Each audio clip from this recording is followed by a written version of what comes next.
जवानी से पानी फेंकी। तो कैसे हैं दोस्तों, स्वागत है आपको अपना YouTube channel BS record Bhojpuri news में। तो दोस्तों, बहुत खुशी की बात है कि अभी अभी हमनी के दिलों के स्टार धनंजय धड़कन जी के ब्रांड गाना रिलीज भइला। तो सबसे पहले तो बता देहल चाहतनी कि जे भाई भी देखत ई वीडियो के सबसे पहले लाइक कर दी। अभी तक जे भी भाई ये चैनल के सब्सक्राइब नहीं कइले, आप लोग सब्सक्राइब कर दी। तब भाई लोग, आप लोग से एगो हम बात बतावल चाहतन। बहुत ही ब्रांड सॉन्ग धनंजय धड़कन जी के अभी अभी रिलीज भइल, जौन गाना के नाम बा जवानी से पानी फेंकी। सबसे पहले तो हम आप लोगन से बात कइल चाहतनी भाई कि अभी अभी वो गाना रिलीज कइल गइल है एजी इंटरटेनमेंट के माध्यम से। तो हम कहल चाहब कि जे भाई भी नइखे सुनले ई गाना, सबसे पहले जाके आप लोग सुनी जवानी से पानी फेंके।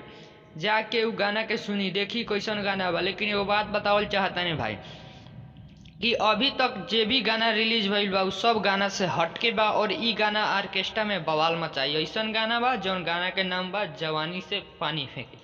तो सबसे पहले तो हम बात पूछल चाहतानी भाई लोग से कि धनंजय धड़कन जी के जौन ई पोस्टर दिखता जवानी से पानी फेंकी, ई कैसन लागता कमेंट बॉक्स में कमेंट करके जरूर बताई।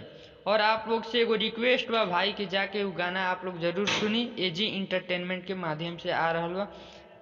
जाके उ गाना के सुनी और प्यार दुलार आशीर्वाद दी। हम BS रिकॉर्ड भोजपुरी न्यूज से विक्की सिंह। आप लोग प्यार दुलार आशीर्वाद ऐसे ही धनंजय भाई पर बनैले रही। गाना आ चुकल बा एजी इंटरटेनमेंट के माध्यम से, जवानी से पानी फेंकी। तो बस भाई लोग, आप लोग प्यार दुलार आशीर्वाद भाई पर बनैले रही। हम विक्की सिंह फिर मिलता नहीं नया अपडेट के साथ, नया जोश के साथ। जय हो भोजपुरी असमा। भोजपुरी की खबरें जानने के लिए सब्सक्राइब कर लीजिए BS रिकॉर्ड भोजपुरी न्यूज को।